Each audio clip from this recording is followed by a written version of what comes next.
প্রিয় দর্শক, আপনারা দেখছেন একটি ভুট্টা ক্ষেত। এই ভরা মৌসুমে, এই ভুট্টার মৌসুমে আমার এটা নিজস্ব ক্ষেত। এটা একটা আগাম জাতের ভুট্টা আমি লাগিয়েছি এবং এই ভুট্টাটা দেখুন কত চমৎকার হয়েছে, কত সুন্দর গাঢ় সবুজ রঙের ভুট্টা ক্ষেত। এবং এই ভুট্টা ক্ষেতটি আমি নিজস্ব কিছু পদ্ধতি, নিজস্ব কিছু টেকনিক এখানে আমি প্রয়োগ করেছি, আর যার ফলে আজকে ভুট্টাটা এত সুন্দর হয়েছে এবং খরচ তুলনামূলকভাবে অনেক কম হয়েছে অন্যান্যদের চেয়ে।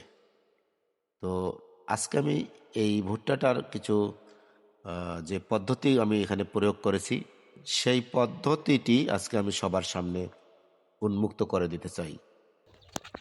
এই ভুট্টাটি আমি রাসায়নিক সার খুব কম দিয়েছি, লাগানোর সময় একটুখানি দিয়েছি, আর পরে শেষের দিকে একটু দিয়েছি, মাঝখানে কিছু দেইনি। কারণ আমি এই ভুট্টা খেতে পর্যাপ্ত পরিমাণ জৈব সার প্রয়োগ করেছি এবং জৈব সারের মধ্যে রয়েছে এখানে আমার কাউশেটের অর্থাৎ গোয়াল ঘরের বর্জ্য, অর্থাৎ গরুর প্রস্রাব, তারপরে গরুর গোসল করার যে পানিগুলো, এগুলো দিয়ে আমি মোটামুটি শেষ কার্যটা চালিয়ে দিচ্ছি।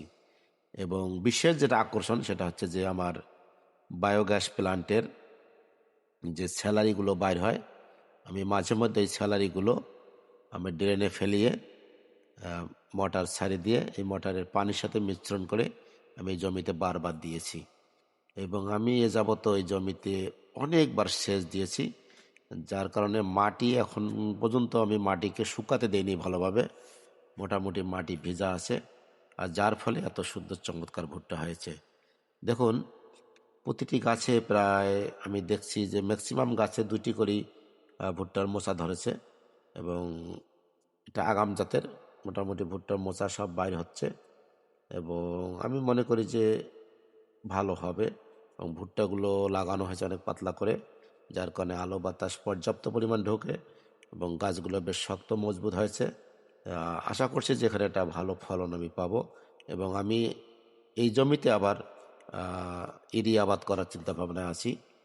এটা হয়তো আর 1 মাস বা তার চেয়ে একটু বেশি সময় লাগবে হারভেস্টিং করতে, তারপরে আমি এই জমিতে আবার ইরি লাগাবো।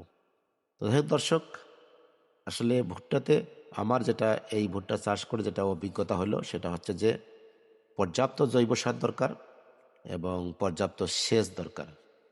এই দুইটা হচ্ছে ভুট্টার মূল আহ, জিনিস। এই দুইটা যদি পর্যাপ্ত পরিমাণ দেওয়া যায় তাহলে ভুট্টা আসলে এরকমই হবে। দেখুন এই যে মোচাগুলো কতটা চমৎকার হয়েছে, কত সুন্দর হয়েছে।